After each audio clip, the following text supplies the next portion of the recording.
how can you doing this here? ભાઈ અમે કશું એને કહ્યું નહીં, પછી એને કીધું કે તું જા. But how can you ask this? How can you say them that to remove your beards and do that? અમે એટલે તને કીધું છે તારી બિયર રિમૂવ કરી નાખ. जो है डरना मत, जो है साफ बोल. दोस्तों, एक तरफ प्रधानमंत्री नरेंद्र मोदी मुस्लिम राष्ट्र कुवैत में जाकर हिंदू मुस्लिम भाईचारे की नींव रख रहे थे, बड़ी बड़ी बातें की जा रही थी, पसीने से खुशबू आ रही थी और उसे वो दवाई बता रहे थे, ये तमाम चीजें हो रही थी। लेकिन उनके अपने देश यानी कि हमारे देश भारत के अंदर किस तरह से मुसलमानों को टारगेट किया जा रहा है वो आज मैं आपको दिखाने जा रहा हूं। जी हां, ये घटनाएं उसी वक्त की हैं जिस वक्त कुवैत में प्रधानमंत्री नरेंद्र मोदी मुसलमानों के ख्याल रखने की बात कर रहे थे कि कैसे वो इस देश की पूरी जनता को अपना परिवार मानते हैं। लेकिन हैरान करने वाली बात यह है कि यही भगवाधारी किस तरीके से मुसलमानों को टारगेट कर रहे हैं अपने ही देश में, उसकी चिंता नहीं हो रही थी।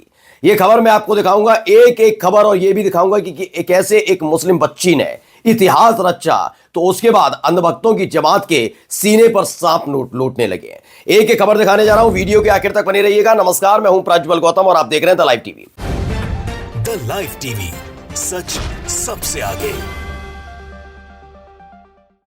बात सुबह की है तो अच्छी खबर से शुरुआत करते हैं। अच्छी खबर यह है, देखिए पढ़ी खबर, ललन पोस्ट की खबर है। दिल्ली विश्वविद्यालय की छात्रा मेहिना फातिमा ने जीता आईसीसी का चुनाव, 50% से ज्यादा वोट हासिल किए। मेहिना फातिमा यानी कि किस धर्म किस समुदाय से ताल्लुक रखती हैं बताने की जरूरत नहीं, खासकर उन लोगों को जो रंग देखकर धर्म पहचानते हो। मेहिना फातिमा ने अपने तमाम प्रतिद्वंदियों को हरा दिया, यानी कि दिल्ली विश्वविद्यालय के जो छात्र हैं, कल तक तो जवाहरलाल नेहरू यूनिवर्सिटी के कहते थे ये, अब तो दिल्ली यूनिवर्सिटी के छात्र भी विश्वास करने लगे हैं कि एक महिला, वो भी मुस्लिम महिला पर कितना विश्वास किया जा सकता है कि वो नेतृत्व कैसा करेंगी। आईसीसी का चुनाव न केवल जीता बल्कि 50% से ज्यादा वोट हासिल किए, यानी प्रचंड बहुमत का जिक्र जो गोदी मीडिया हमेशा मोदी सरकार के लिए करती है, वैसा ही कुछ मेहिना फातिमा ने इतिहास रचा है। लेकिन आपको खबर कहीं नजर नहीं आएगी। आप जाकर अभी भी गूगल कर लीजिए, आपको कहीं ना कहीं ट्विटर पर कहीं खबर मिलेंगी, अदरवाइज ये खबर आपको देखने को ही नहीं मिलेगी किसी न्यूज चैनल में, किसी अखबार में, किसी वेबसाइट पर जो गोदी मीडिया के नाम पर जाने जाते हैं। यानी सोचिए, इस देश के अंदर सिर्फ लोकतंत्र का दिखावा करने वाले कितने अखबार, कितने चैनल हैं, लेकिन जब खबर आती है कि किसी मुसलमान ने इतिहास रच दिया तो उस खबर को दिखाने से चूकते हैं, उस खबर को दिखाने से बचते हैं जिससे उनके आका नाराज ना हो जाए। लेकिन हो क्या रहा है, पहले इस जरा वीडियो को देखिए। ये वीडियो मैं आपको दिखाने जा रहा हूं, ये क्लासरूम के अंदर का वीडियो आपको नजर आता है, कुछ महिलाएं भी बैठी हुई नजर आ रही होंगी आपको। जो कुछ हो रहा है पहले सुनिएगा क्या कुछ कह रहे हैं। अच्छा,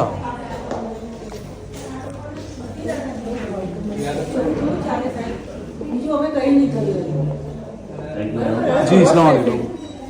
खैरियत से लगत भाई, सेहत पानी ठीक है? तो एग्जाम चल रहा है, उस वक्त की बात है ये, देखिए कोई इशू नहीं है।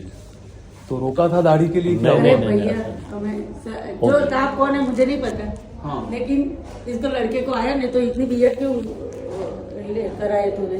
तो ये आपका पूछने का कोई वो नहीं है ना? भाई मेरी बात सर, हाँ। हमारे नजदीक में क्या है, में अलाउ नहीं है। ये है ना दाढ़ी, सुनते जाइएगा, देखिए क्या बोल रहे हैं। नहीं तो बच्चे को पहले वो तब होता है, नहीं सुनिए, वो तब होता है, वो एग्जाम में नहीं होता है।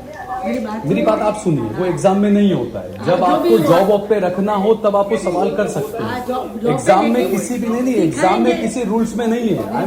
खुद बता रही है मैडम की दाढ़ी की वजह से। Morning that your guys are doing this thing to here, how can you doing this here?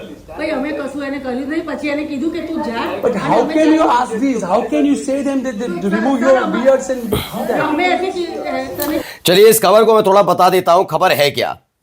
हुआ यह है कि एक खबर मोदी जी के गृह राज्य, सोचिए कुवैत में बड़ी बड़ी बातें और उनके अपने गृह राज्य गुजरात के अहमदाबाद में यह हुआ। क्या है कि एक लड़का है जिसके चेहरे पर दाढ़ी है, और दाढ़ी वाले लोगों से कितनी मोहब्बत की जाती है, खासकर गुजरात में, ये बताने की जरूरत नहीं। तो गुजरात के एक कॉलेज में मुस्लिम व्यक्ति के चेहरे पर दाढ़ी होने की वजह से उसे एग्जाम देने से रोक दिया। नाम क्या है? हाफिज अबू बकर।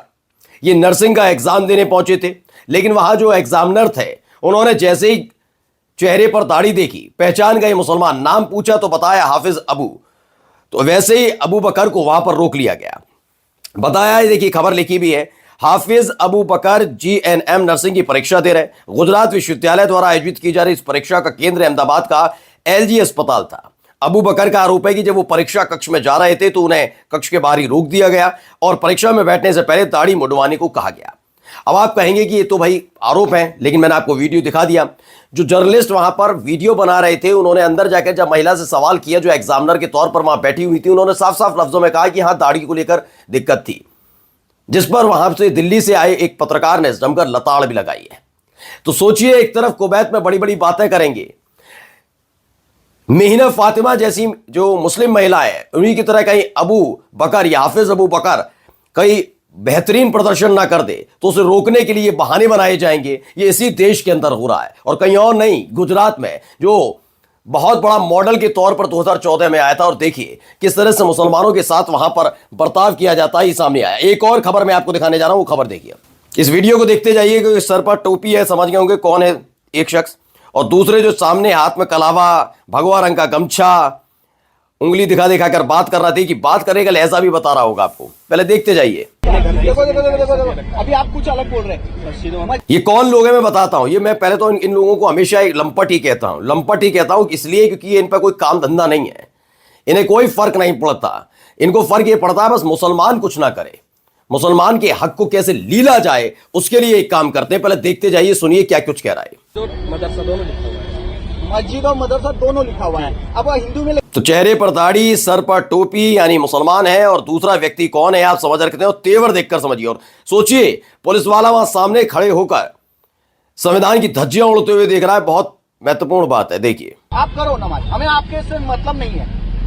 अब खबर क्या है पहले बताता हूं। तो मुस्लिम की तरफ से इसे ट्वीट किया गया, लिखा उत्तराखंड के देहरादून का रायावाला है, तारीख है 20 दिसंबर।